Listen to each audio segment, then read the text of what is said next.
The day Pauline Hayes drove her wagon stake into the hardest, most sun-cracked, most laughed, at piece of ground in the entire Cimarron Valley, every man at the land office in Dodge City had either smirked behind his hand or said something plainly rude to her face, and she had answered every single one of them with the same steady brown eyes and the same quiet, unshakable set of her jaw. That was the spring of 1874, and the Oklahoma Territory land rush had not yet come, but the Homestead Act of 1862 had been stirring people westward for more than a decade, and the Kansas frontier was thick with men staking claims and breaking soil and building lives out of raw, windswept nothing. Women filed claims too, provided they were heads of household or over the age of 21 and single, and Pauline Hayes was 26 years old, a widow of 14 months, with 2 strong hands, and a determination that her late husband Thomas had always said could stop a river if it chose to. Thomas had died of a fever the previous winter, leaving her with a mule named Copperhead, a wagon with 1 loose wheel, a trunk of household goods, $83 sewn into the hem of her traveling skirt, and a piece of paper that proved she was legally herself and no one's property. She had made her way from Missouri through the raw edge of Kansas because someone in a boarding house had told her the land out west was free if you were brave enough to claim it, and bravery was the one currency Pauline Hayes had always been rich in. The parcel she filed on was 160 acres on the far south end of the valley, where the Cimarron River bent away from the good bottomland, and the soil turned pale and rocky, and the grass was thin and brittle and smelled faintly of chalk. The land agent, a round-faced man named Gilroy, had actually set down his pen when she pointed to it on the survey map. "Ma'am," he had said, "I am obligated to tell you there is better ground available." "I can see that," Pauline had replied. "This is what I can reach with what I have." The truth of it was practical and plain. The better parcels to the north were being grabbed up by men with cattle outfits and hired hands and the kind of quiet muscle that came from having other men behind you. The south parcel had been skipped over by everyone because the creek that ran through it dried to nothing in summer. The topsoil was thin, and the previous man who had tried to work it had given up after 1 season and gone back east calling it Devil's Ground. But it was 160 acres, and it was hers for the filing fee and 5 years of improvement, and Pauline Hayes had looked at that pale, rocky ground and seen, underneath the hardship of it, the bones of something that could be made to live. She drove out to it on a Wednesday in April with her mule, her wagon, her trunk, and a sack of seeds she had bought with 12 of her precious dollars. The grass smelled clean and sharp in the wind. The sky above the valley was the kind of blue that made a person feel both very small and very free.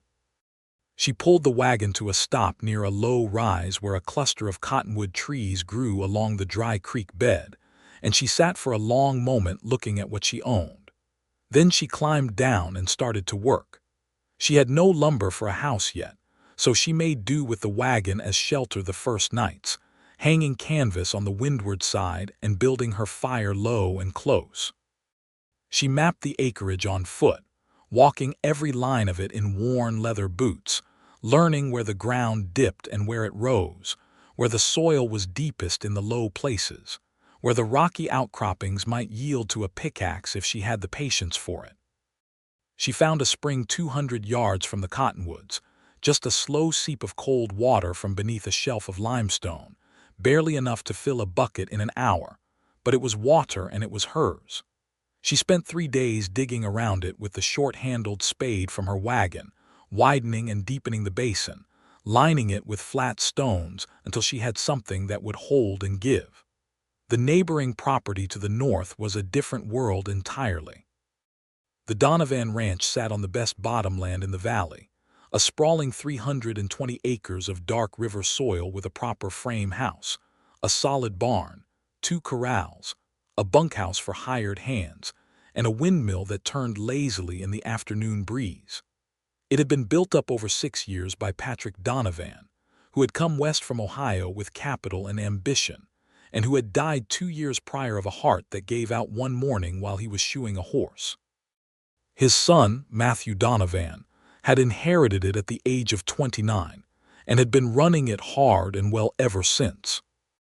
Matthew Donovan was 31 now, broad-shouldered and lean, with dark hair that needed cutting and green eyes that had a habit of seeing things clearly whether he wanted them to or not.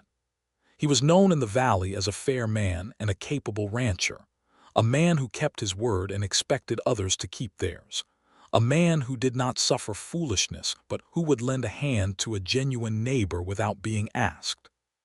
He was also known, in the particular way that frontier towns cataloged their residents, as a man who had courted Clara Hendricks for 2 years and then watched her choose to marry a banker in Dodge City, after which he had apparently decided that the cattle were better company and the work was more honest.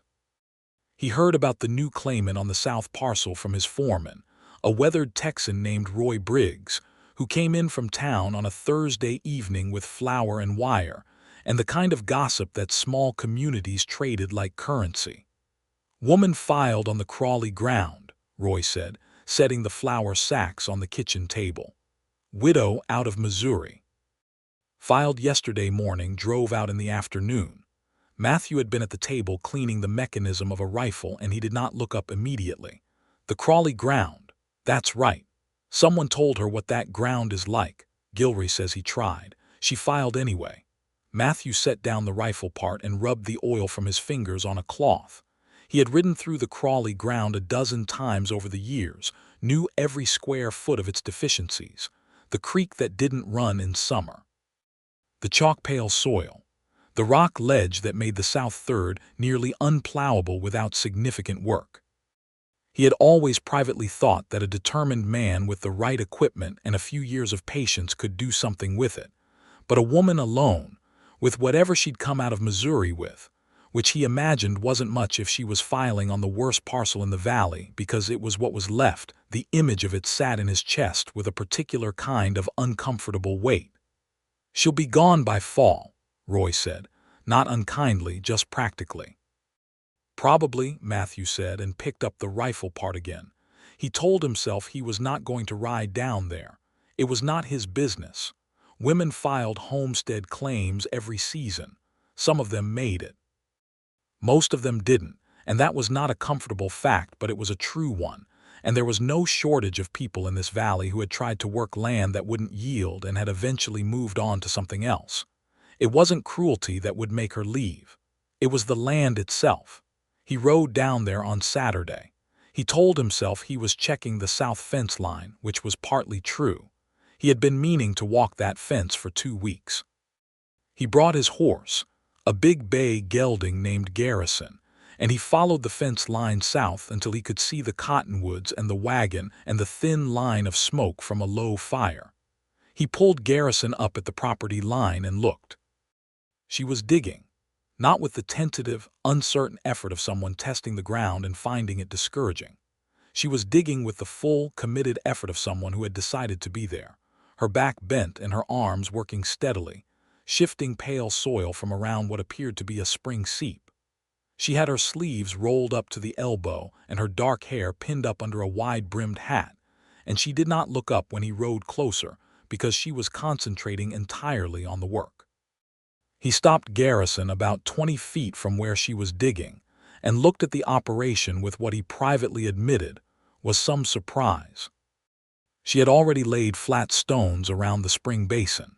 She had already dug a channel from the basin toward what would, in wet years, be the creek bed. She had sorted the soil into piles by type, the pale chalky material separate from the darker deeper earth, and the campsite near the cottonwoods was arranged with a kind of methodical practicality that spoke of someone who had thought about what she needed and where she needed it before she had ever driven out here. "That spring won't give you more than a barrel a day," he said. She looked up then. Her face was streaked with fine pale dust, and her eyes were a warm, direct brown that held no particular alarm at finding a stranger on horseback looking down at her. She looked at him with the same measuring calm she had apparently used on Gilroy, and every other man who had tried to tell her something discouraging about her choices. "I know," she said. "I'm widening the basin so it holds more between draws. If I can get it holding 4 or 5 barrels overnight, that gives me what I need for a kitchen garden and livestock both without draining it faster than it refills." He sat with that for a moment. It was a sound plan. He hadn't expected a sound plan. "Matthew Donovan," he said. "North Parcel. Pauline Hayes," she said. "This parcel." There was something in the way she said it, "this parcel," that made it clear the conversation about whether the parcel was good enough was already over from her perspective, and had been over before it started. He had ridden down here, he realized now, with some vague idea that he would observe the situation, maybe say something helpful about the realities of the ground, and then leave her to work through those realities at her own pace. What he had not expected was to find someone who had already worked through them faster than he had and arrived at sensible solutions. "You'll need lumber," he said, "for a house. Wagons no shelter past June, the heat'll be something." "I know it. I have money for lumber. I need to find who sells it and at what price. Harmon's mill in town. He's honest. Bring him cash and he won't try to negotiate you down on quality." She looked at him steadily. "Thank you." He should have left then. He had given her the practical information she might have needed, the kind a neighbor reasonably owed another neighbor. He should have turned Garrison around and gone back to his own fencing and his own work. Instead, he climbed down off his horse. He wasn't entirely sure why he did it. Something about the way she had said this parcel with that quiet, total ownership. Something about the stone-lined spring basin that showed the kind of thinking that deserved to be taken seriously. Something about the image of a woman alone on 160 acres of hard ground, working it with every intention of staying, that reached past the practical part of his brain and touched something else.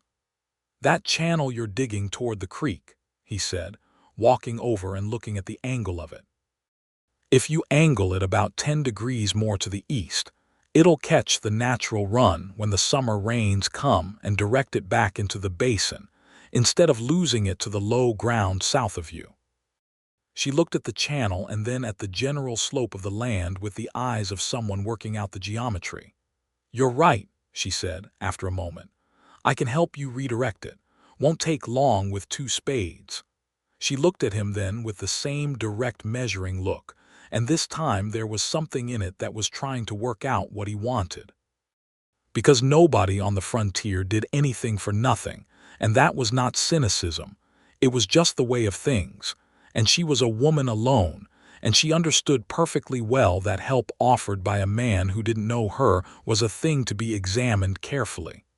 "What do you want for it?" she asked. It was blunt and honest, and he respected it. "Nothing," he said. "You're my closest neighbor. If your place fails, what goes there next might be worse." It was a practical answer, and it was partly true, and she seemed to accept it as sufficient for now.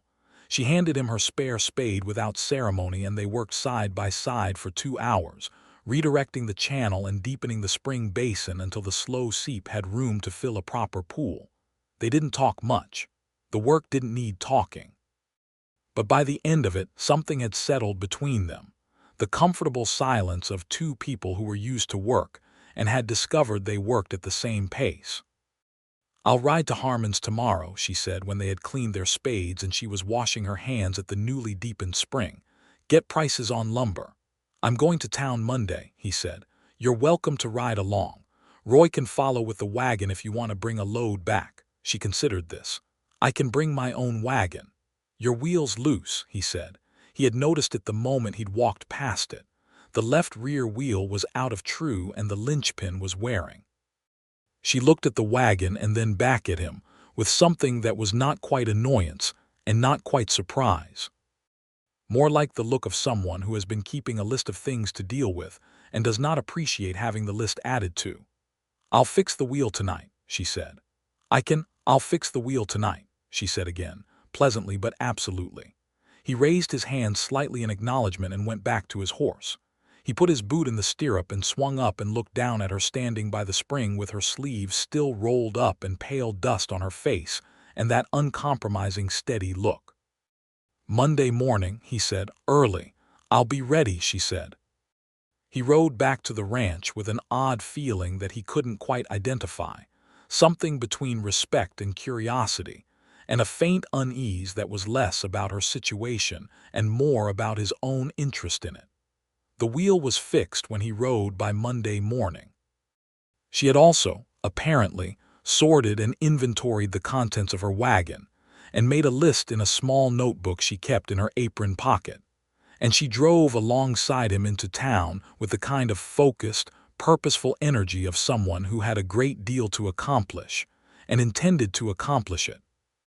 Harmon's Mill was on the east end of Dodge City, a long, low building that smelled of sawdust and pine resin, and Harmon himself was a stocky, fair-dealing man who gave Pauline Hayes the same prices he gave anyone else, which Matthew watched with some relief, because not everyone in town was going to do that. She bought enough lumber for a basic frame structure, 16 by 20 feet, which was modest but solid, and paid him in cash from an envelope she kept close in her dress pocket and arranged for delivery on Wednesday. While Roy loaded the wagon with the other supplies she had listed: nails, hinges, window glass wrapped in sacking, a small cast iron stove, Matthew saw her at the dry goods counter examining seed packets with the focused attention of someone building a system in their mind. He walked over and stood beside her without meaning to. "You're looking at the sorghum," he said. "Your opinion on it for this ground." It struck him again, that directness. Not asking to make conversation. Actually asking for information because she wanted it. "Sorghum tolerates poor soil better than most grain crops," he said. "Does all right in dry summers too. The downside is the market for it out here is inconsistent. You want to grow it for feed more than sale, first few years." "That's what I was thinking," she said, and put 3 packets in her basket. They ate at the hotel dining room at noon because Roy had gone back with the loaded wagon and they were waiting on a package for Pauline from the postmaster. They sat across from each other at a table with a red-checked cloth, and she poured her own coffee before he could offer, and he found he was not at all bothered by that. She told him, between bites of the stew that was the daily offering at the Dodge City Hotel, about Thomas. Not with grief's raw edge, because that was a year past now, but with the quiet, matter-of-fact honesty of someone who had processed what they had lost and built their understanding of it into something they could carry. Thomas had been a good man and a kind husband and a fair farmer, and the fever had taken him the way the fever took people, without reason or negotiation. She had stayed in Missouri through the winter because it was winter, and because she had needed time to understand what she was going to do. And then in the spring she had decided. "Why Kansas?" he asked. "Because it's far enough that there's no one who knew Thomas who will feel sorry for me," she said. "I don't want to spend the rest of my life in someone's pity. I want to build something." He looked at her across the red-checked tablecloth and felt something shift in his chest with a slow, deliberate movement, like a stone that had been sitting in one place for a long time rolling very slightly in a new direction. "You'll need help with the frame raising," he said. "That's not a one-person job. I was going to ask around town." "Ask me," he said, and was mildly surprised by his own directness. She looked at him with that measuring look again, and this time something in it was warmer, or maybe he was only hoping it was warmer. "All right," she said. "I'm asking you." The frame raising happened on the following Saturday. Matthew brought Roy and 2 of his other hands, a young man named Colton who was 18 and wide-eyed with eagerness to be useful, and a quiet older man named Horace who said almost nothing, but could raise a corner post with uncanny precision. Pauline had the foundation dug, and the sill logs laid before they arrived, which none of them had expected, and Roy had looked at Matthew with an expression that was somewhere between impressed and privately amused. They raised the frame in a day, which was remarkable. Matthew worked alongside her as she handed up lumber and held bracing and called dimensions from the plan she had sketched in her notebook with a clarity that would have done credit to a man who had been building for 30 years. The house was small but true, every angle square, every joint tight. By evening they had the frame up and the roof boards on and the walls sheathed, and she had laid a fire in the cast iron stove and heated coffee, and produced a quantity of cornbread from a pan that she'd somehow managed to bake in the wagon that morning. And the five of them sat in the open air of the emerging house and drank coffee and ate cornbread, while the sun went down red over the valley. Colton asked her where she'd learned to read plans like that, and she said her father had been a carpenter in Missouri and had taught her because she was the oldest and most interested, and Colton looked at her with open admiration, and Matthew looked at the red sky and felt that slow internal shift again. Roy caught up with him on the ride home, dropping back from the others with the easy deliberateness of a man who had something to say. "She's not leaving in the fall," Roy said.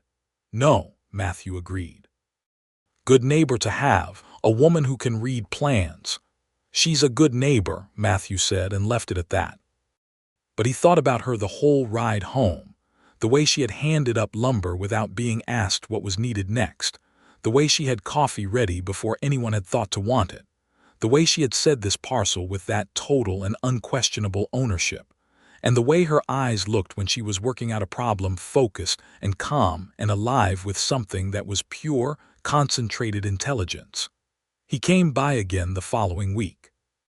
He told himself it was to check the fence line, which needed no more checking. He told himself it was to see if the lumber had set true, which it had. He told himself it was neighborly. And all of these things were partly true, and none of them were the whole truth. And somewhere around the third visit, he stopped telling himself stories and admitted that he wanted to see her. She was always working when he arrived. In the 3 weeks that followed the frame raising, she had plastered the interior walls with a clay and straw mixture she had figured out from a description in a farming almanac, hung the windows, built shelves along the north wall, laid a proper hearth stone for the stove, and begun breaking soil in the flattest quarter-acre nearest the spring with a determination that made the hard, pale ground look almost nervous. "The soil is better than it looks in the low areas," she told him one afternoon, when he had dismounted and walked with her along the line she was working with the plow. She was guiding Copperhead the mule with quiet, steady commands, and the plow blade was turning up soil that was darker and richer than the surface suggested. "Thomas always said you couldn't judge soil by its face. You have to turn it."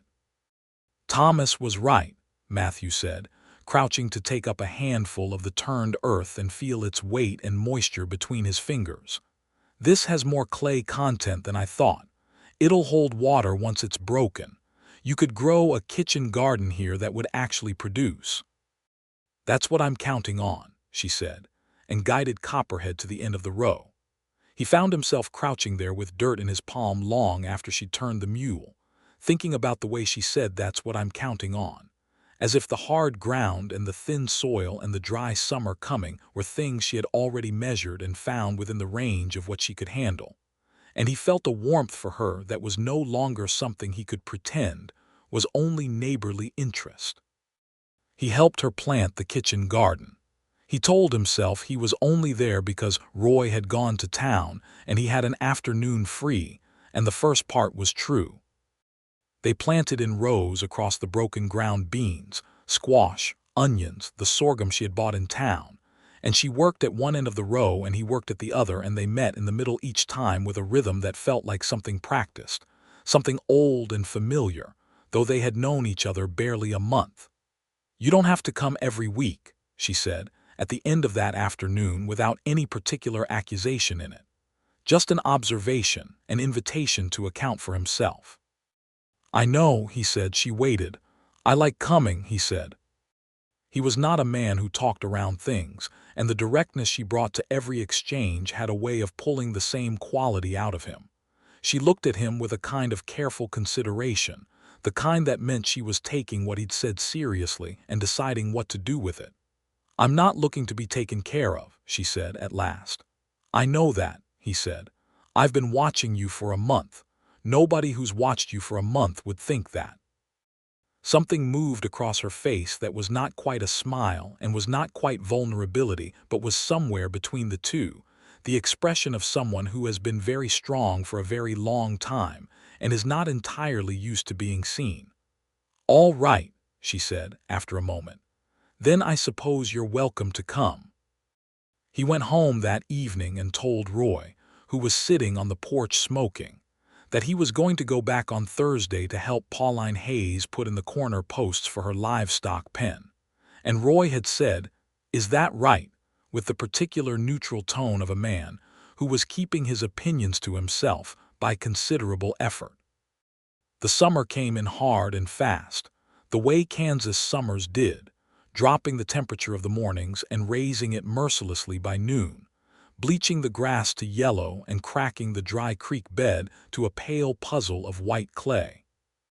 The spring in Pauline's basin gave its slow barrel a day with stubborn faithfulness, and she managed it carefully, watering the kitchen garden at dawn and dusk when the sun wouldn't steal the moisture.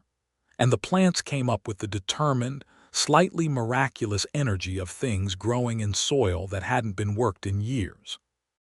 Matthew watched the garden grow with a kind of personal pride that he recognized was not entirely rational, since it was not his garden but which he felt anyway. He started arriving on Tuesday and Thursday each week, and sometimes on Saturday afternoons when the ranch work was lighter. There were always genuine tasks. The livestock pen needed posts, then fencing, then a water trough fed by a pipe from the spring basin. The south end of her property had a section of rock ledge that they spent 3 weekends working through with pickaxes and a wooden wedge, cracking the limestone and rolling the pieces to the boundary where they made, eventually, a respectable low wall that marked her property line and served as a windbreak. She worked with him stone for stone, pickaxe swing for pickaxe swing, and never asked him to do the heavier parts on her behalf, only working alongside him with a practical equality that he found, to his continuing surprise, to be one of the most attractive qualities he had ever encountered in a person. They talked while they worked. He told her about growing up on his father's farm in Ohio, the way the land there was green and soft compared to this, the way Kansas had taken some getting used to when Patrick Donovan brought his family west in 1865 when Matthew was 22, newly returned from the war with a permanent quiet in him that had replaced whatever louder thing had been there before. He did not talk about the war directly, and she did not press it. She seemed to understand the shape of things that were not talked about. She told him about growing up in a carpenter's house in a river town in Missouri, the 5th of 7 children, learning to use tools before she learned to sew because her father believed in useful knowledge and her mother believed in whatever kept the children occupied. She had married Thomas at 19, a good marriage, a chosen marriage, and they had farmed 12 acres of river bottom for 7 years with moderate success and considerable happiness. And the life they'd had was a good one, and she did not grieve it with bitterness, only with the honest weight of real loss. "Do you miss Missouri?" He asked her once on a Tuesday afternoon when they were sitting by the spring basin eating the corn bread she always seemed to have ready and watching the heat shimmer over the pale grass. She thought about it genuinely. "I miss the green of it," she said. "I miss the river smell. But I don't miss being someone's widow in the place where everyone knew me as someone's wife. Here I'm just Pauline Hayes. That's enough. That's actually more than enough." He looked at the side of her face, the clean line of her jaw, and the way her dark hair was escaping its pins in the heat, and thought about what it meant to be just yourself in a place that didn't have a prior version of you to compare you to.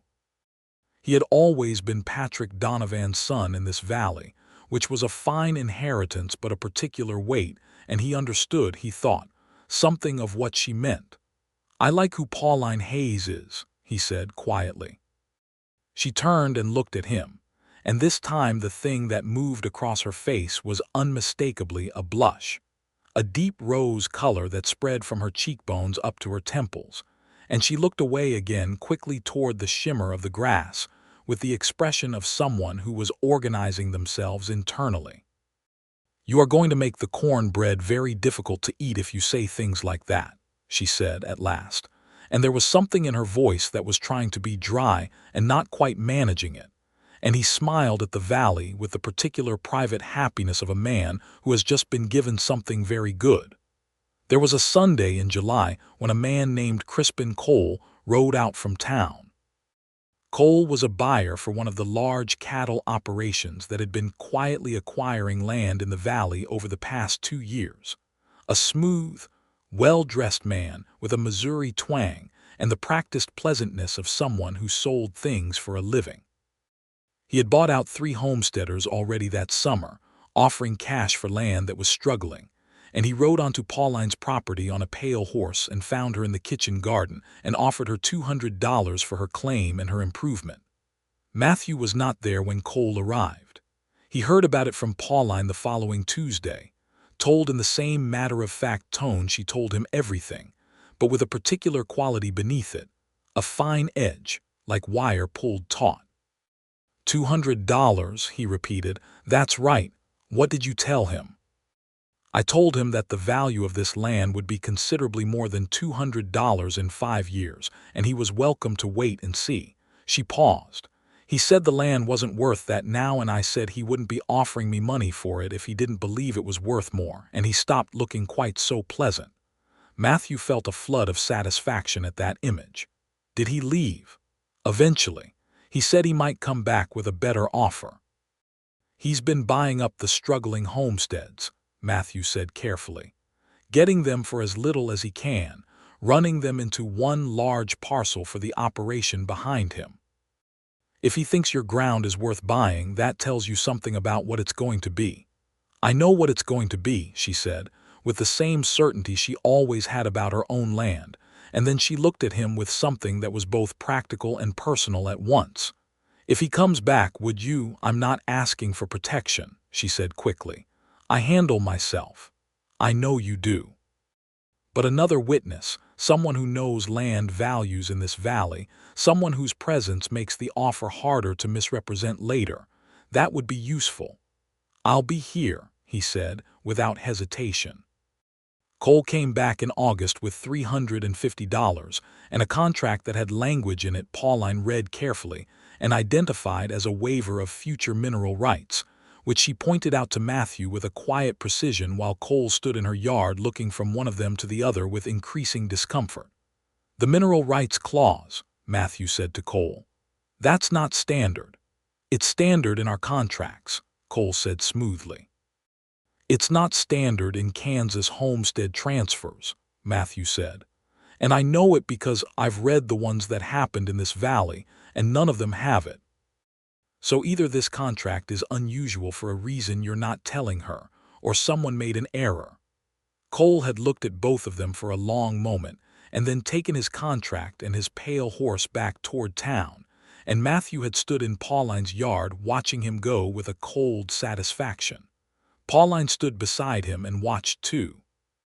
Then she turned and looked up at him. She came to about his chin, which meant she had to look up a degree, and she rarely did it, always finding a way to be at eye level, and she said quietly and clearly, "Thank you." "That's what neighbors are for," he said. "No," she said just as clearly. "That's what you are for."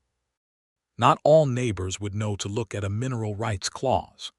There was a beat of silence between them that was full of something that had been building all summer, every Tuesday and Thursday and Saturday afternoon, every conversation over corn bread and coffee, every hour of shared work where they had found, repeatedly and consistently, that they moved through the world in a way that felt remarkably similar. He wanted to say something else. He could feel the words for it somewhere in his chest. The particular kind of words he had not said to anyone in several years, and was not entirely certain he remembered how to assemble. But she moved first, stepping forward and putting her hand on his arm in the way a person might touch something very carefully because they are not entirely certain it will hold, and the touch sent something electric and warm through him from the point of contact outward. "Matthew," she said. And there was something in the way she said his name that was entirely different from the way she had been saying it all summer, something that was more than neighbor and less than whatever word came next. "Pauline," he said, and his voice had come out quieter than he expected. They stood in her yard in the August heat with her hand on his arm and looked at each other with the full, unclouded honesty of two people who have worked side by side long enough to know something real about each other and are now standing at the edge of whether to say that thing out loud. "I don't need to be courted with flowers and fancy words," she said at last. "I'm not that kind of woman." "I know," he said. "I've met you." Something in her expression softened in a way he had not quite seen before, a releasing of some held thing, and she said, "I like you, Matthew Donovan. I have been liking you more every week, and I think you know it." "I do know it," he said. "And I like you in a way that I think is going to keep growing unless one of us does something about it. And I am not interested in doing anything about it in the stopping direction." She laughed. It was the first time he had heard her laugh with that complete freedom, not the dry, amused sound she made when something was funny in a particular way, but a genuine laugh that started in her chest and came out warm and bright, and he thought it was the best thing he had heard in several years. "Then I suppose we should be honest with each other," she said, and there was still the smile in her voice and her eyes. "I am generally in favor of honesty," he said.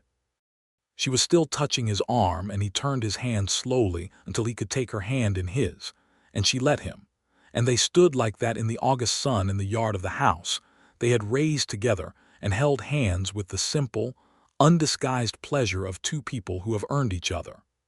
The courtship, if it could be called that given how much of the summer had already been a courtship without the name on it, proceeded with the same directness that characterized everything between them. He came more often, he stayed later.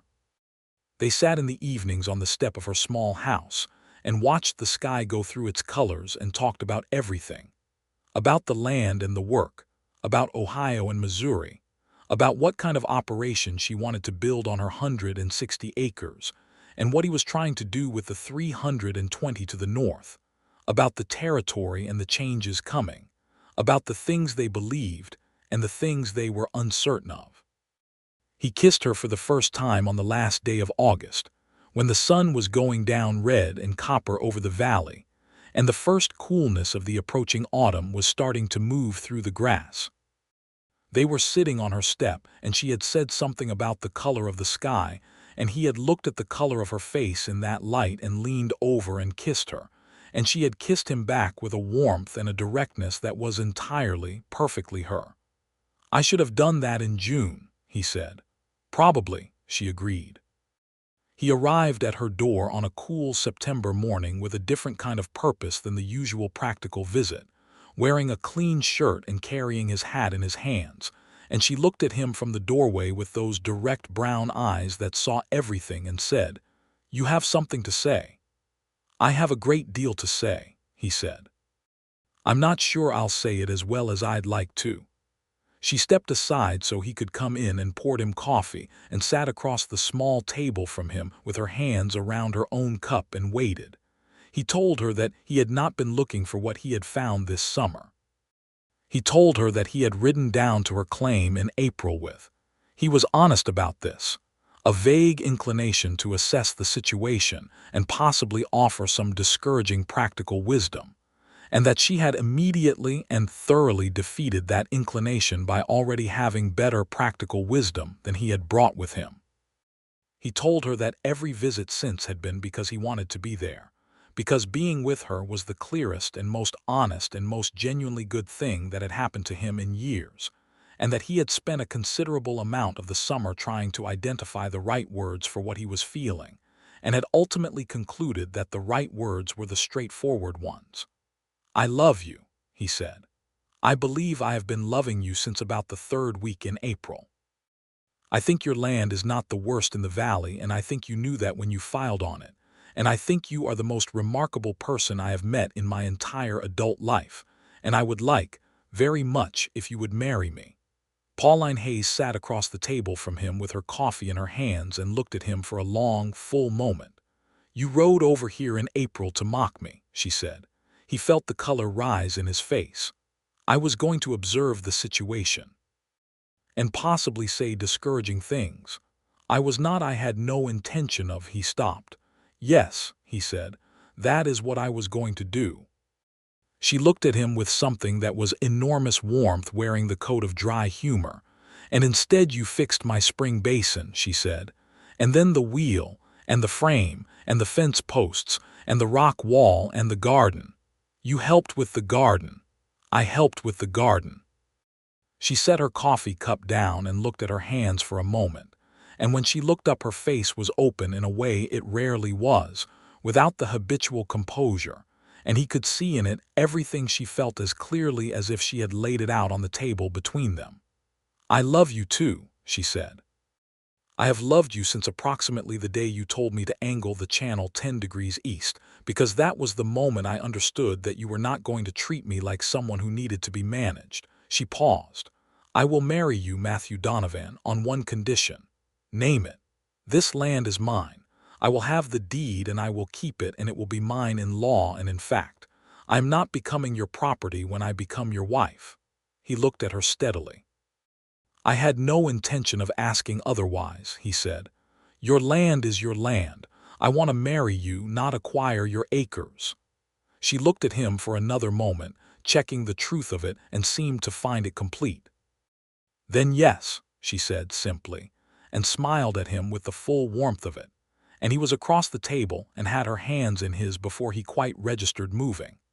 They married in October of 1874 in the small church in Dodge City, which was a plain building with wooden pews and a minister named Pastor Hale, who was a direct, no-nonsense man, and performed the service with an efficient sincerity that suited both of them exactly. Roy was Matthew's witness, and a woman named Della Porter, who had the claim 2 miles west and had become Pauline's friend over the summer in the way frontier women became friends, through shared practical intelligence and the particular solidarity of women working hard ground, was Pauline's witness. The reception was held at the Donovan Ranch, which was considerably more comfortable than Pauline's small house, and Roy had managed to produce a quantity of roast beef and pie that surprised everyone, and Colton had borrowed a fiddle from somewhere and played it with more enthusiasm than skill, and Matthew danced with his wife in the cleared space of the front room with a happiness that felt not like something new, but like something finally named. They decided together that Pauline would keep her 160 acres working as a separate operation, her own thing, which was what she had always intended, and that Matthew's ranch would remain his. They would be neighbors and partners and husband and wife, and the land between them would be tended by both of them as the seasons required it.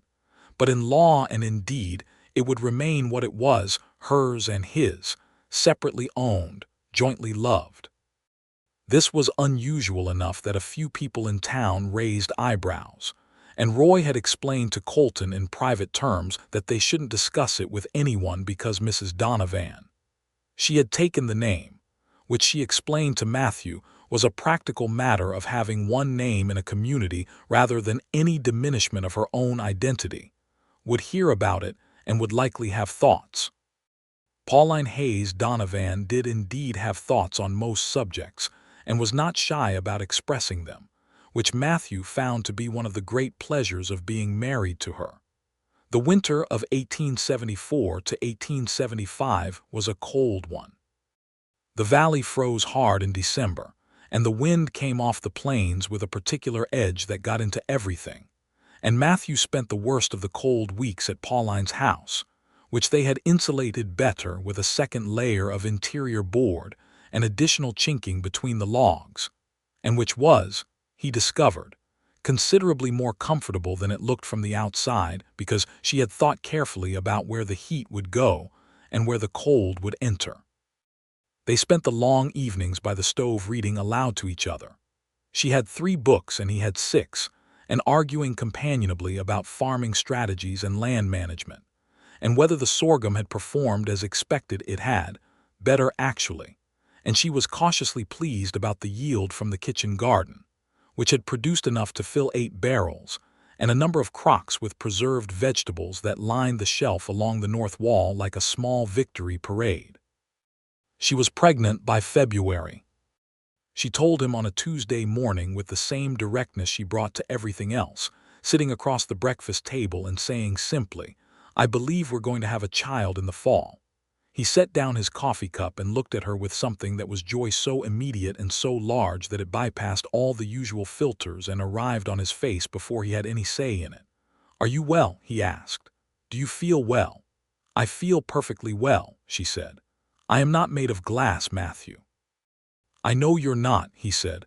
"I'm asking because I want to know, not because I think you are." She looked at him with that warmth again. "I feel well," she said more gently. "I am happy." He reached across the table and took her hand and held it, and she turned her palm up and held his back, and they sat like that for a while in the quiet of the cold February morning, with the stove ticking and the wind at the window, and the knowledge of something new growing between them. Spring came in March, and with it the work. Pauline was not going to stop working because she was pregnant, which he had expected, and which he also genuinely didn't try to argue with, because he knew what response he would receive. What he did do was quietly rearrange the heavier tasks. He took the post driving and the heavy stone moving, and she managed this arrangement by doing twice as much of the lighter work as anyone else would have called light. Her kitchen garden expanded that spring. She had turned more acreage over the previous fall, and the soil, worked for a full season now, was darker and richer than it had been, and she had developed a system of mulching with dry grass and scraps of sod that held moisture through the dry weeks better than anything Matthew had seen on any farm in the valley. He told her so, and she had said that she had read it in an agricultural report from the Missouri Department of Agriculture that she had written to request through the post office, and that the technique was used in parts of Europe and had applications in dry climates. He had looked at her with that particular expression that she had started to recognize as the one he got when she did something that surprised him, even though by now she should have stopped surprising him. "You wrote to the Missouri Department of Agriculture," he said. "In November," she said.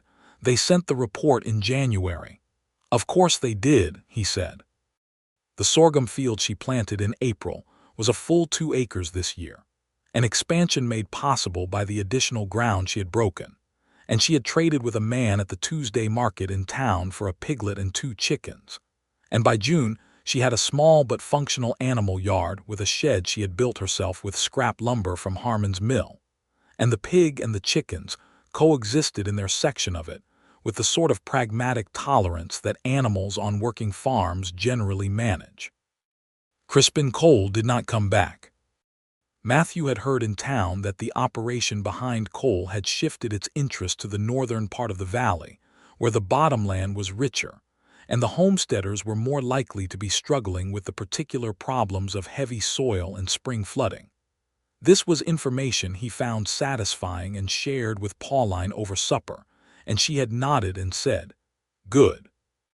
I want him off my acreage and out of my thoughts," which was as close as she ever came to expressing anxiety about something she'd already handled. The summer of 1875 was a good one by Kansas standards, which meant the rains came at the right intervals and the heat was dry rather than wet, and the grass stayed green a month longer than it had the year before. Pauline's garden produced abundantly. The sorghum came in strong. She sold 2 barrels of preserved vegetables to the hotel in Dodge City and used the money to buy a second mule, a gray one she named Flint, who was younger and stronger than Copperhead, and who was initially suspicious of the pig. Matthew watched his wife build her operation through the summer with an admiration that had not diminished since April of the previous year, that had in fact continued the growth he had predicted when he told her he wasn't interested in stopping it. She had turned the worst land in the valley into something that was not only viable but was beginning to show the early signs of genuine productivity, and she had done it through a combination of intelligence, work, and the kind of stubbornness that was really just sustained belief in one's own judgment. Their son was born in October. The birth was attended by Della Porter, who had experience with such things from having delivered 3 of her own children in comparable circumstances, and by a doctor named Warren who rode out from Dodge City and who pronounced both mother and child entirely well, which he said with a surprise he tried to conceal and did not quite manage. They named him James Patrick Donovan. James for Pauline's father, Patrick for Matthew's. He came into the world loud and substantial and very clearly of the opinion that he deserved immediate attention, and Matthew held him in the crook of his arm with a gentleness that was entirely at odds with the size of his hands, and felt the world organize itself around this new center of gravity with a completeness that left him briefly without words. "He has your eyes," Pauline said, from the bed where Della had propped her with pillows and a cup of strong tea. "He has your jaw," Matthew said. "Look at him, he's already objecting to something."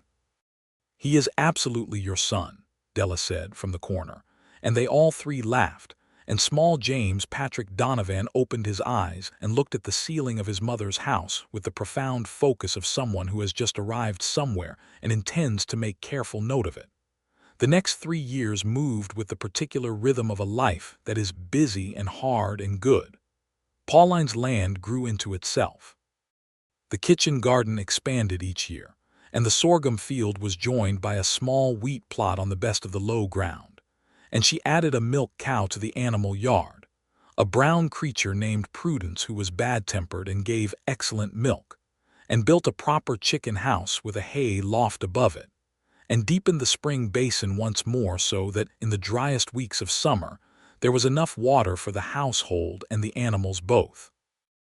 Matthew's ranch expanded northward when the claim above his came up for legitimate purchase in 1876, and they spent 2 evenings at the table working out the numbers, and he bought it. And the combined acreage with the cattle he was running made the Donovan Ranch one of the stronger operations in the valley. But he was on Pauline's land 3 days a week, not because it needed him but because he wanted to be there, and because James was walking by the time he was 13 months and was developing the particular personality of a child who has been raised to believe that the world is essentially workable if you approach it sensibly, which Matthew recognized as his mother's primary gift and was glad of it. Roy left the ranch in 1877 to follow a woman to Colorado, which surprised everyone and which Roy himself seemed moderately surprised by, and Matthew hired a new foreman named Isaac, a man of 35 who was quiet and capable, and who treated Pauline Hayes Donovan with the direct professional respect of someone who could see clearly what kind of person she was, and adjusted his conduct accordingly. Colton grew up. By 1877, he was 21 and had taken on the responsibilities of a senior hand with a seriousness that Matthew appreciated, and had developed a habit of asking Pauline questions about farming technique and soil management that she answered with the same careful thoroughness she brought to everything. And it was Colton who first noticed, in the spring of 1877, that the limestone outcrop on the south edge of Pauline's property appeared to be yielding not just rock, but something that might be high-quality building stone, which Pauline investigated and confirmed and eventually arranged to sell to a builder in Dodge City at a price per foot that made Matthew raise his eyebrows. "The mineral rights," she said, without looking up from the ledger where she was recording the transaction. "The mineral rights clause," he said, understanding immediately. "That Cole tried to have me sign away," she said. "Someone must have had the stone assessed already.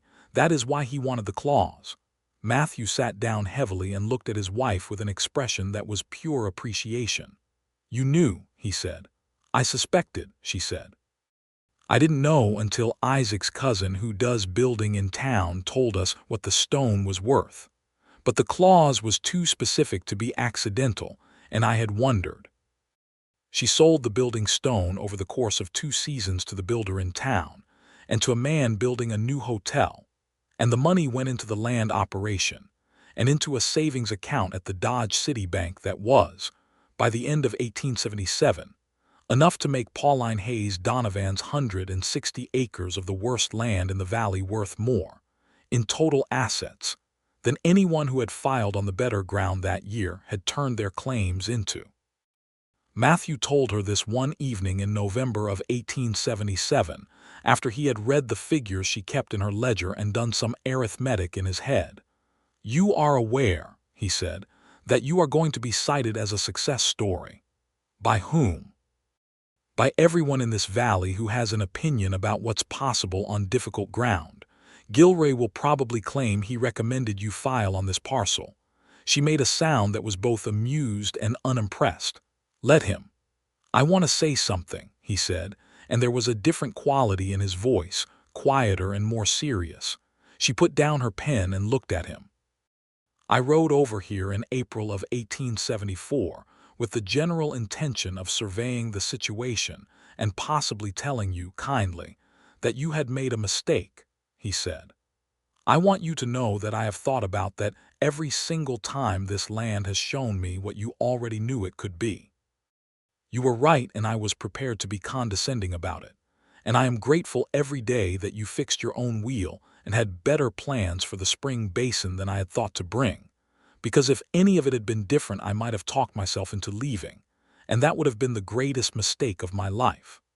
Pauline looked at him across the small table in the lamplight of the house they had raised together, and her eyes were bright with something she did not usually let show this plainly. "You stayed," she said. "That is what matters." "You let me," he said. "You earned it," she replied. He reached across the table, and she met him halfway, and he held her hand in his the way he had held it on the morning she told him about James, with the same particular care that had always surprised her a little. This large, capable man holding her hand as though it were something he was trusted to keep safe. James was 3 and running through the kitchen at that moment, chasing the cat that had appeared from nowhere in the summer of 1876 and had been named governor by Colton with an irony that nobody had fully explained. And Matthew caught him as he ran past and lifted him and held him against his chest, and the boy grabbed his father's collar with both hands and demanded, immediately, to know where the cat had gone. "Behind the stove," Pauline said, without looking up from her pen. "How does she always know?" James asked his father, in the tone of profound wonder that children reserve for their mother's inexplicable knowledge. "Because she knows everything," Matthew said, and caught Pauline's eye over the boy's head, and the look between them was as warm and complete as anything he had ever experienced. By the spring of 1878, Pauline was expecting their second child. She told him over breakfast again, same as before, same directness, and he had the same immediate overwhelming joy, and this time she was smiling when he looked up because she had been watching for it.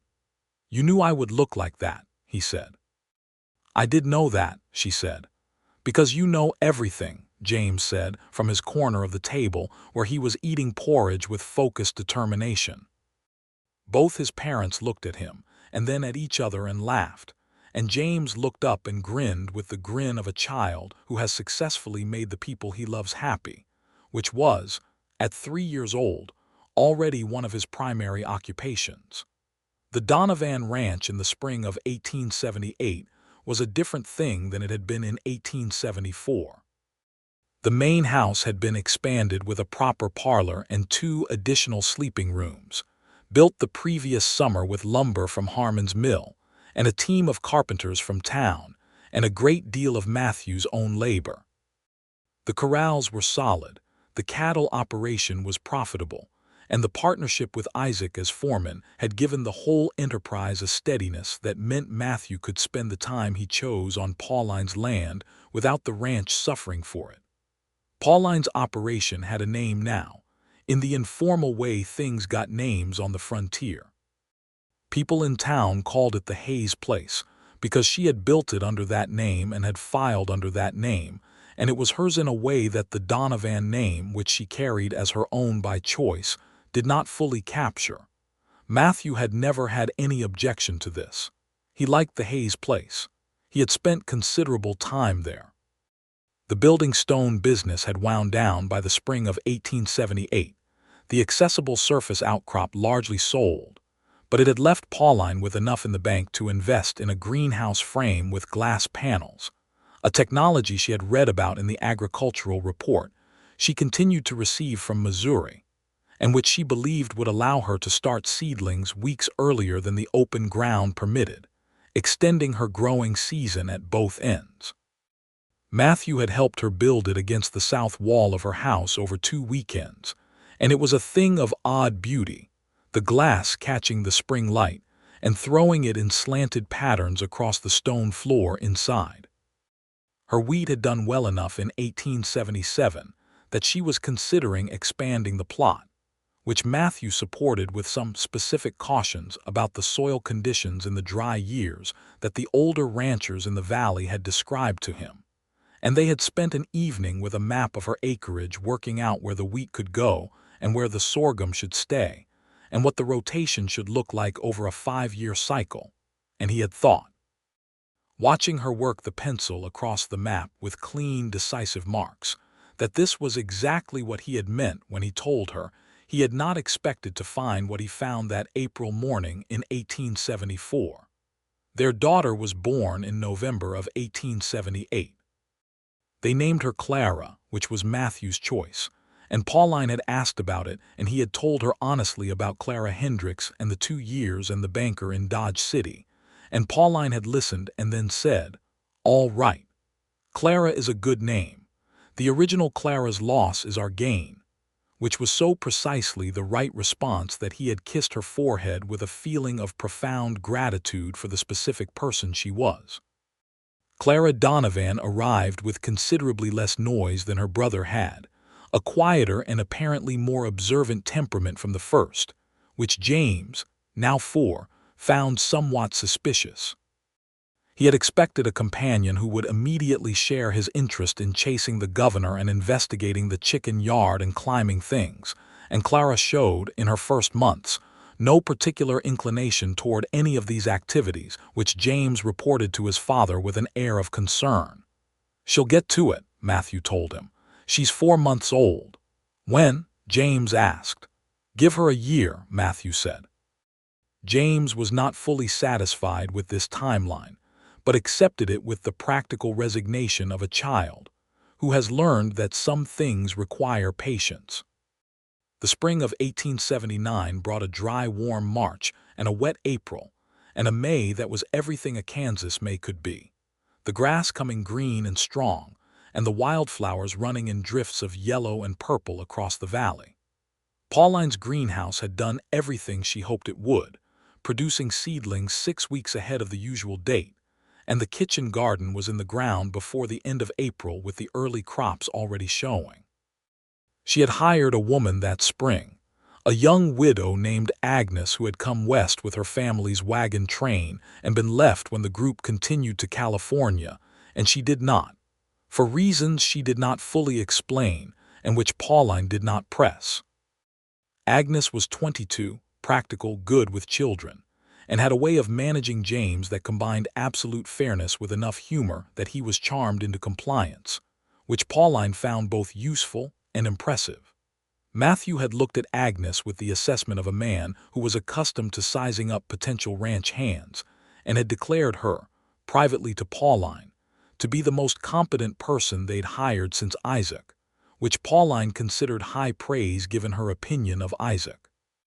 With Agnes managing the house and the children for the hours of the heaviest field work, Pauline was able to expand the wheat plot to 4 acres that spring, which was a significant increase, and to begin turning the ground on the north quarter of her property that she had not yet broken, where the soil was among the deepest on the claim. She had been saving that section, working up to it, understanding intuitively that it was the most valuable piece of her land, and that she wanted to approach it with the right equipment and the right plan. Matthew watched her break that north quarter in May and felt something very close to awe. She drove Flint and Copperhead tandem with the new plow she had bought in Dodge City, a steel walking plow made by a firm in Illinois that cut a clean, deep furrow through even the densest soil, and she walked behind it in the morning light with her hat pulled low and her boots dark with turned earth, and turned the first furrow across the north quarter with the same full commitment to the work that she had brought to every other task on this land since the day she had staked her claim. He had leaned on the fence watching, and she had come back on the second row and looked up at him with a slight smile. "Are you going to watch, or are you going to help?" she asked. He went through the fence and took the second team, a pair of his own horses that he had brought over on the chance of exactly this. And they worked the north quarter together through the morning and into the afternoon, walking the parallel furrows with the easy coordination of people who have been working alongside each other for 5 years. And by the time the sun was getting low, they had half the quarter turned, and the soil was everything Pauline had expected it to be. Dark and deep and alive with the earth smell that meant real agricultural possibility. She stood at the end of the last row she'd made and looked back over the turned ground with the expression she had when something went exactly as she had believed it would. "Good land," Matthew said. "It was always good land," she said. "It just needed to be asked properly." He put his arm around her shoulders and she leaned against him for a moment, which she did not do often. She was too busy and too self-contained to lean on people as a habit, which made the moments when she did feel like something given rather than taken. "Pauline Hayes Donovan," he said, "I am going to say something and I want you to listen to it." She looked up at him.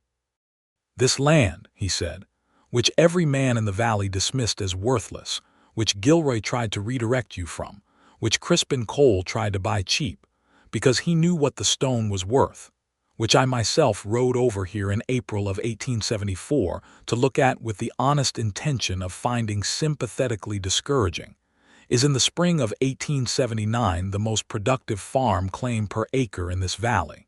He paused. "I want you to know that I know that, and that I believe you always knew it, and that I am prouder of you than I have words for." She looked at him for a long moment with those clear, direct brown eyes, and he could see in her face all the things she felt that she didn't routinely say, the pride and the satisfaction and the love and the awareness of what it had cost and what it had given, and the particular knowledge of a person who bet on themselves and won. "Come to supper," she said at last. "Agnes made a pie." He laughed, and she smiled, and they walked back across the turned ground to the house that they had raised together with Pauline Hayes's hands on the corner post, and a level borrowed from Horace, and the evening light going copper over the valley that people had told her was the worst in the region, and that had turned out under her care to be something else entirely.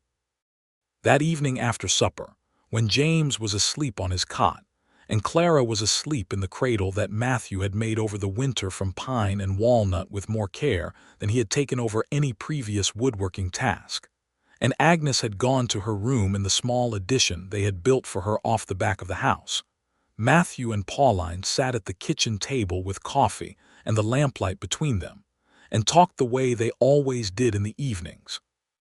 The low, comfortable conversation of two people who have a great deal to say to each other, and always will.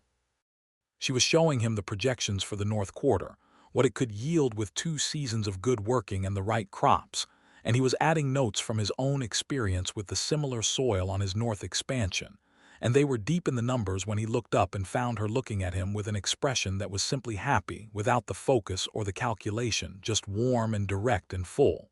"What?" he said. "Nothing," she said. "I'm just looking at you." "What do you see?" he asked. She considered it. "The man who rode over to tell me politely that I had made a mistake," she said, "and stayed instead."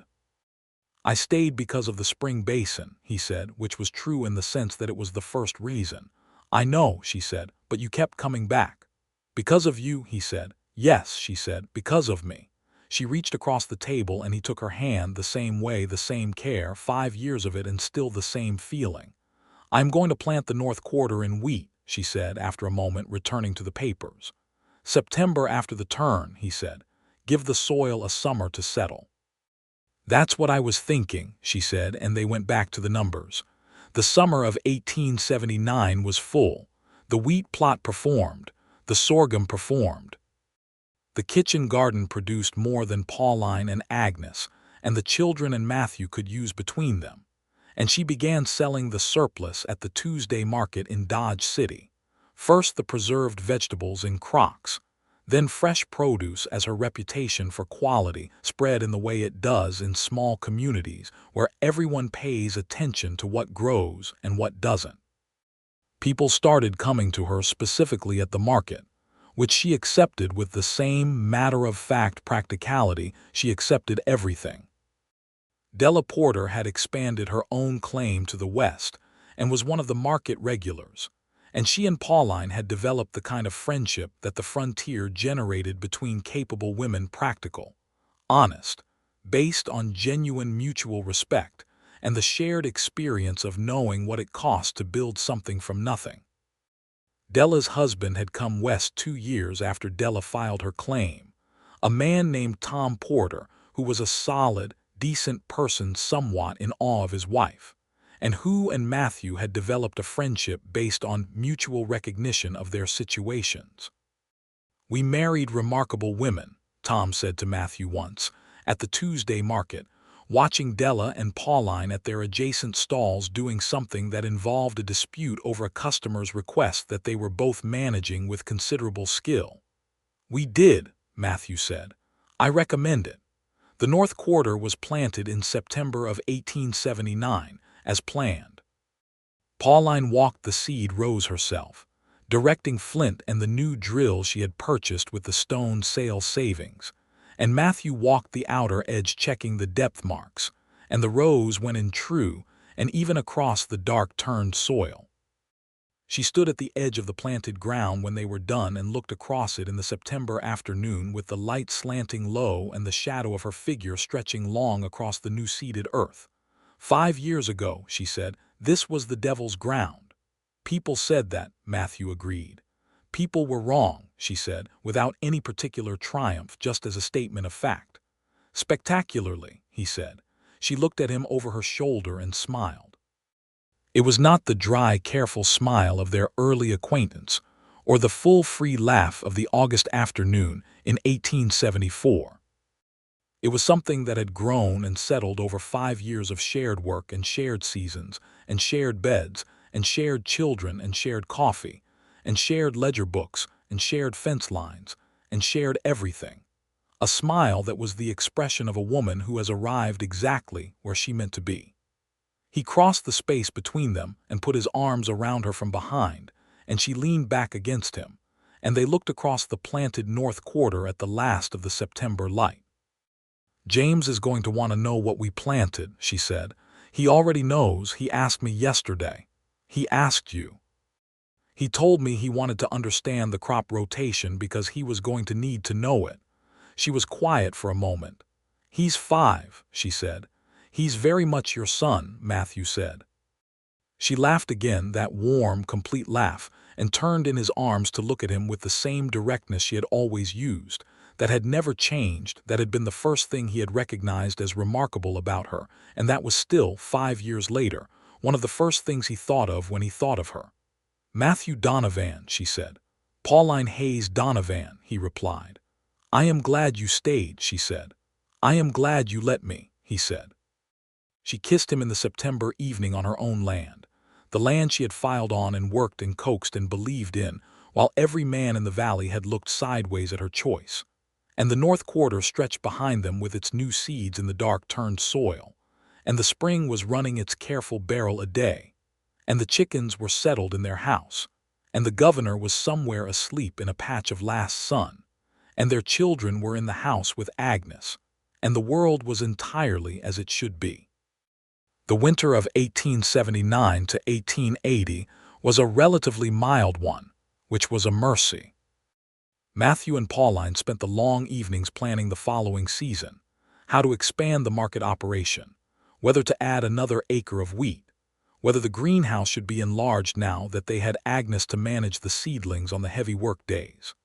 James learned to read that winter, sitting at the kitchen table with a primer and his mother's patient instruction, working through the letters with his jaw set in the expression that was so purely Matthew's that it made Pauline stop and smile every time she saw it. Clara, now 14 months, was showing the first signs of the purposeful motor energy that her brother had demonstrated at a similar age, pulling herself to standing against every available surface and assessing, with those calm, observant eyes, what came next. "She's going to walk before February," Agnes said in January. "January," Pauline said. "February," Matthew said. Clara walked on the 28th of January, which Pauline recorded in the household book she kept as the record of the family's significant events, a practice she had started when James was born, and which had grown into a document of their life together that she sometimes read in the evenings with the particular pleasure of someone reviewing a very good story they already know the ending of.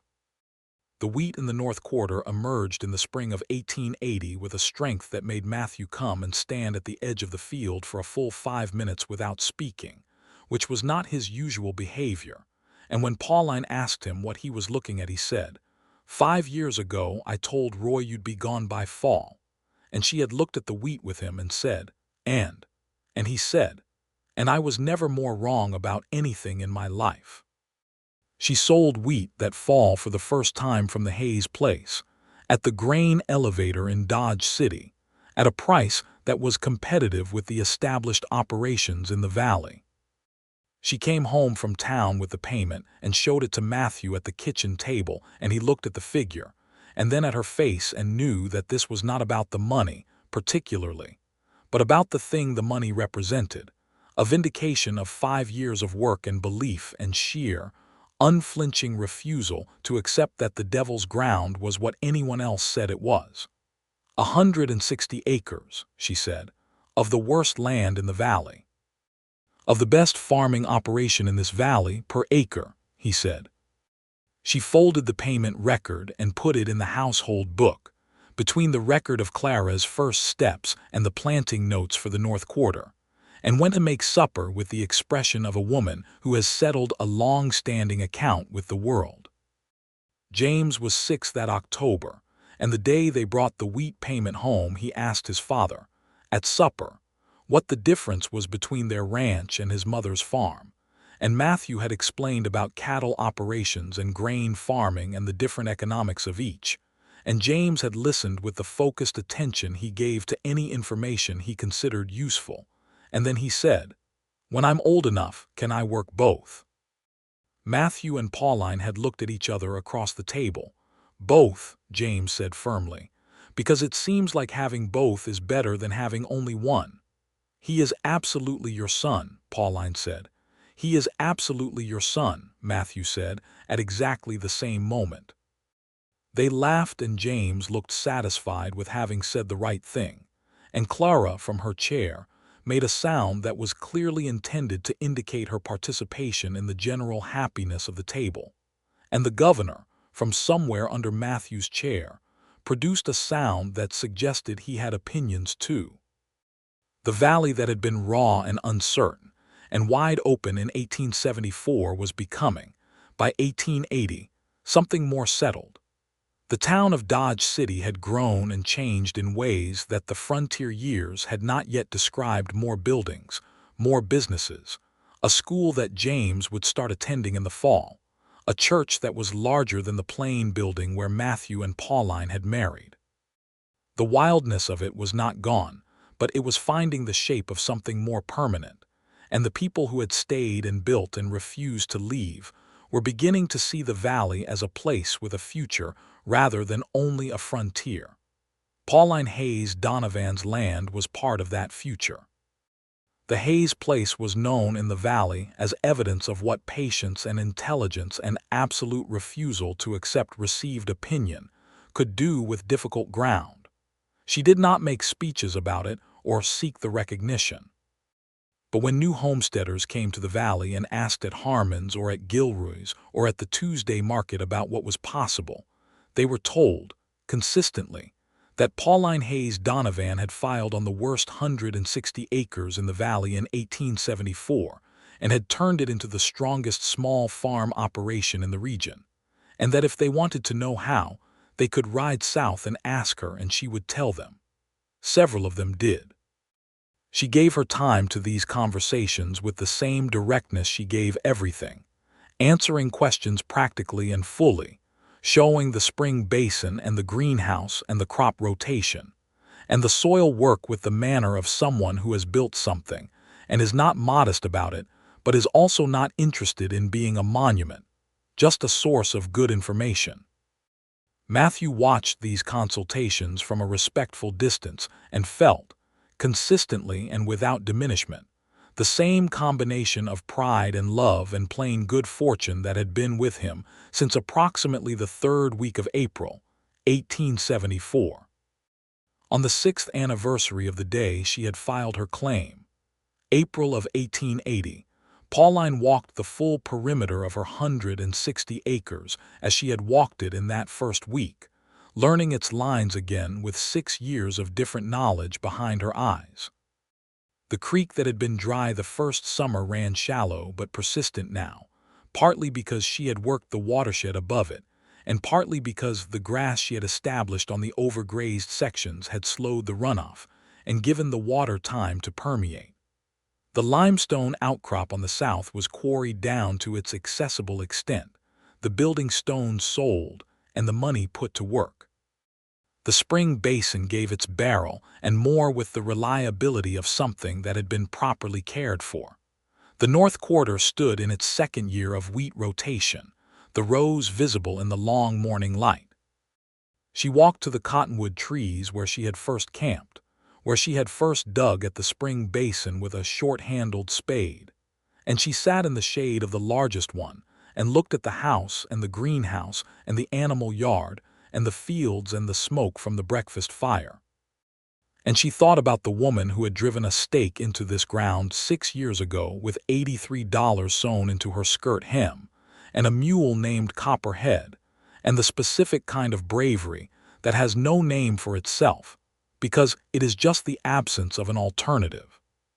She heard Garrison before she saw Matthew, the big bay gelding coming around the south edge of the property line at a walk, and she watched Matthew ride over to her with the same ease in the saddle he always had, and he dismounted beside the cottonwoods and looked at her sitting in the roots of the tree.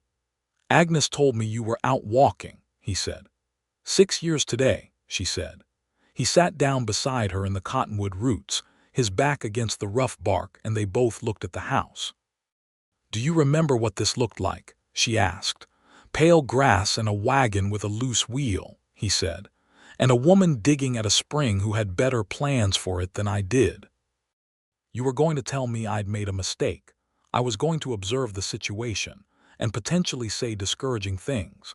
I was not." He stopped. They had had this exchange before. It was a conversation they had roughly once a year with slight variations, and it ended the same way every time. "Yes," he said, "that is what I was going to do, and instead you fixed my spring basin. You wouldn't let me fix the wheel. I fixed the wheel myself." "You did," he said. "You were very definite about it." She leaned against him and he put his arm around her, and they sat in the cottonwood roots where she had camped the first nights on the land that everyone had told her was worthless, and looked at what 6 years of refusal and intelligence and love had made of it. "I'm going to expand the greenhouse," she said, "in the fall. I thought you might be. Agnes thinks we should add a third bed for the seedling operation. There's demand for kitchen garden starts from the new homesteaders, and she believes we could sell them at the spring market. That's a sound idea. I know it is. Agnes has very sound ideas." He smiled at the side of her head. "What else?" "James needs a horse," she said. "He's been trying to ride Copperhead, and Copperhead is 17 years old and does not appreciate it. I have a young mare at the ranch that would suit him, gentle, good temperament. He'll want to name her himself. He'll name her something incomprehensible." "He will," she agreed. "Clara will have opinions about the name. Clara has opinions about everything. She is absolutely our daughter," Pauline said. He laughed and held her closer, and she tipped her head against his shoulder, and they sat there in the April morning, with the cottonwood leaves just coming out above them, and the smoke still rising from the house fire, and somewhere in the distance the sound of James, who had apparently woken early, talking to Agnes about something with his characteristic focused intensity. 6 years. The woman who had filed on the worst land in the valley because it was what she could reach with what she had. The neighbor who had ridden over to observe the situation. The spring basin. The wheel she fixed herself. The channel angled 10 degrees east. The mineral rights clause in the contract she had read carefully. The frame going up on a Saturday with 5 people working it square. The corn bread on the step in the evening light. The kiss at the end of August when the sky was copper. the table with the red-checked cloth, the hand held across the supper table, the child born in October, loud and substantial, the daughter born in November, quiet and observant, the north quarter planted in September with the dark-turned soil and the long light, the wheat payment in the household book between Clara's first steps and the planting notes, the hardest land in the valley and the man who came to question it and found something that made him stay. Pauline Hayes Donovan stood up from the cottonwood roots and brushed the bark from her skirt and held out her hand, and Matthew Donovan stood up and took it, and they walked back across the land that had been Devil's ground and was now home, toward the house that they had raised together, toward the children who were their best work, toward the breakfast that Agnes was making and the day that was beginning and all the days that would come after it. Each one a season of the life that a woman with $83 in her skirt hem and a broken-wheeled wagon and a heart full of absolute refusal had planted in the hard, pale earth of the Cimarron Valley and grown into something nobody who had known it at the start could fully have imagined, except the one person who had always seen it clearly, who had walked every line of it in worn leather boots in that first April week, and understood what it could be under the right hands and the right heart, and who had been right, as it turned out, about every single thing. The door of the house opened before they reached it, and James came out at a dead run, calling something about the mare his father had mentioned, because Agnes had been apparently incapable of keeping the information private, and Clara appeared in the doorway behind him with the cat governor in her arms and the expression of someone surveying a situation from a position of advantage. And Matthew let go of Pauline's hand to catch his son mid-flight and swing him up. And Pauline went up the step and took Clara and the governor both, and Agnes appeared behind Clara with a flour-dusted apron and said breakfast was ready and would everyone please come inside before the eggs went cold. And they did. The door closed on the valley and the morning light and the pale grass and the distant line of the creek and the cottonwood trees, where a woman had camped in April of 1874 with a stake and a mule and a broken wheel, and a determination that could stop a river. And the smoke from the stove rose in the clear spring air above the house of the Hayes place, which had been the worst land in the valley, and was now the truest proof that the worst land in the valley had been waiting all along for the right person to understand it.